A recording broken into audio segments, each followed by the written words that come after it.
The coast of Maine, rugged and mysterious, has long been a place of maritime legends. Among its jagged cliffs and misty shores stands the Blackwater Lighthouse, a solitary sentinel against the Atlantic's fury.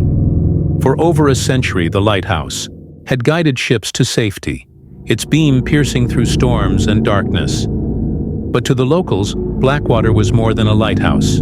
It was a place of whispered tales and unspoken dread.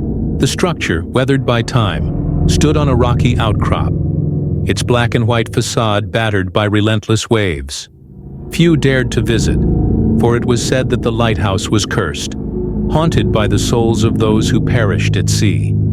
The chilling winds that howled through the cliffs carried stories of ghostly figures seen wandering the rocky shore, their cries blending with the roar of the waves. Fishermen swore they had heard voices calling their names from the lighthouse during foggy nights, luring them toward the treacherous rocks.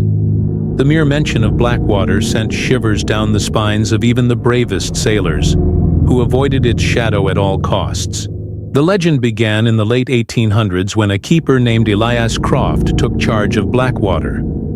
Elias was a solitary man, devoted to his duties and content with the isolation the lighthouse offered. But one fateful night, a violent storm engulfed the coast, and a ship, the Aurora's Grace, was dashed against the rocks. Despite Elias's desperate efforts, all aboard perished. Among the victims was a woman named Margaret, whose presence was said to linger in the lighthouse.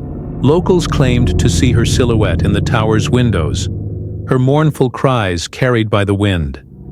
Elias, consumed by guilt, grew increasingly erratic.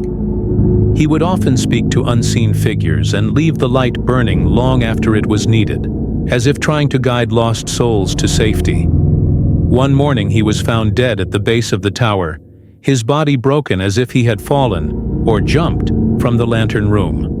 Rumors spread that Margaret's spirit had driven him to madness, her sorrow entwined with the lighthouse's very stones. Decades passed, but the stories persisted. Keepers who followed Elias reported strange occurrences, objects moving on their own, disembodied whispers, and the chilling sensation of being watched. Some fled after only a few weeks, unable to endure the oppressive atmosphere. Others met untimely ends, fueling the lighthouse's grim reputation. By the mid-20th century, the Coast Guard automated Blackwater, leaving it abandoned. The lighthouse stood silent, its light extinguished, yet its presence loomed over the coastline like a specter.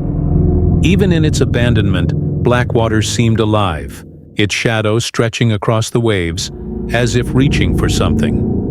Adventurers who dared to explore its interior spoke of cold spots that seemed to drain the warmth from their bodies, and fleeting glimpses of figures darting through the darkness. The lighthouse became a forbidden landmark, a place where the line between the living and the dead blurred. One autumn evening, a group of paranormal investigators arrived at Blackwater, eager to uncover its secrets. Led by Dr. Amelia Grayson, a renowned expert in supernatural phenomena, the team consisted of 4 members: Thomas, a skeptical historian; Rachel, a psychic medium; Mark, a tech-savvy investigator; and Claire, a documentary filmmaker. They brought with them an array of equipment: EMF detectors, thermal cameras, and audio recorders, determined to document evidence of the paranormal. As they approached the lighthouse by boat, the setting sun bathed the structure in an eerie, orange glow. The air grew colder, and an unnatural stillness settled over the group. Even the waves seemed subdued, their usual crash against the rocks reduced to a whisper. As the boat drew closer, Rachel's expression darkened. "It's waiting for us," she murmured, her voice barely audible over the hum of the engine. The others exchanged uneasy glances but said nothing, their determination outweighing their apprehension. Inside the lighthouse was a time capsule of decay. The air was thick with the scent of salt and mildew, and the walls were adorned with peeling paint. Dust-coated furniture and rusted machinery hinted at a life once lived within its confines. As the team set up their equipment, Rachel paused, her face pale. "There's something here," she whispered. "Something old and angry." The others exchanged uneasy glances but pressed on. Amelia assigned tasks and they began their investigation. Mark monitored the equipment, Thomas documented the lighthouse's history, and Rachel attempted to make contact with the spirits. Claire filmed every moment, her camera capturing the growing tension. Shadows seemed to dance along the walls, and the sound of distant footsteps echoed through the corridors. Each creak of the floorboards felt like a whisper from the past, urging them to leave. As night fell, the lighthouse seemed to come alive. Doors creaked open and slammed shut without cause. Footsteps echoed in empty hallways. The EMF detectors spiked erratically, and the air grew icy in certain rooms. Rachel, her voice trembling, described visions of drowning sailors and a woman's anguished face. In the lantern room, the team discovered Elias's journal, its pages filled with cryptic entries. "She won't leave me," one passage read. "Her sorrow is a weight I cannot bear." The journal hinted at a deeper tragedy, one that intertwined Elias's fate with Margaret's. As they read, the air grew heavy, and a faint sobbing sound filled the room. It was as if the lighthouse itself was mourning, its walls weeping for the lives lost within its shadow. As the hours dragged on, the haunting escalated. Rachel collapsed, clutching her chest and gasping for air. "She's here," she choked out. "She's drowning me." Mark's thermal camera captured a figure standing behind Rachel, its form cold and indistinct. Thomas, once a skeptic, now trembled with fear as he read aloud from the journal. The words seemed to summon a presence, and the room filled with a deafening roar, like waves crashing against the rocks. The team fled to the lower levels, their nerves frayed and their courage waning. Each step echoed like a drumbeat, the sound amplified by the oppressive silence that followed. The lighthouse seemed to pulse with malevolence, its very walls vibrating with an unseen force. In the keeper's quarters, they regrouped and reviewed their findings. The evidence was undeniable. The lighthouse was a nexus of supernatural activity. Amelia proposed a séance to communicate with Margaret and uncover the truth. Despite their fear, the team agreed. They gathered around a makeshift table, their hands linked as Rachel called out to the spirit. The air grew heavy, and the temperature plummeted. A faint voice echoed through the room, filled with sorrow and rage. Margaret's story unfolded in fragments. A love betrayed, a shipwreck orchestrated by greed, and a curse placed upon the lighthouse.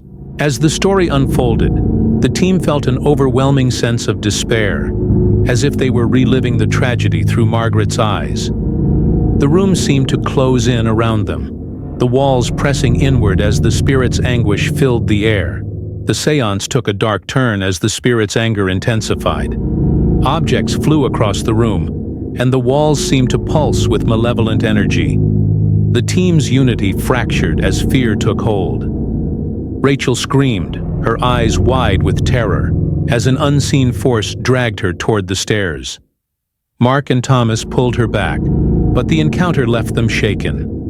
Amelia, her resolve tested, declared the investigation over. "We've uncovered enough," she said. "This place is a tomb of grief and vengeance. It's not ours to disturb." The group's retreat was chaotic, their footsteps echoing like gunshots in the silence. The lighthouse seemed to resist their departure, its doors slamming shut as if trying to trap them within its haunted embrace. As dawn broke, the team departed Blackwater Lighthouse, their spirits heavy with the weight of what they had witnessed. The evidence they collected would make headlines, but the experience left scars that would never heal. Rachel, once vibrant and fearless, was haunted by nightmares. Mark abandoned his career, unable to face the unknown. Thomas, now a believer, devoted his life to studying the paranormal. And Amelia, though lauded for her work, carried a deep sense of regret. The lighthouse remained, a monument to tragedy and the unquiet dead, its secrets forever etched into the rocky coast of Maine. Even as the team's boat pulled away, the lighthouse's silhouette lingered on the horizon, a stark reminder of the darkness that dwelled within. The sea's waves crashed against the rocks, carrying with them the whispers of the past, ensuring that Blackwater's story would never be forgotten.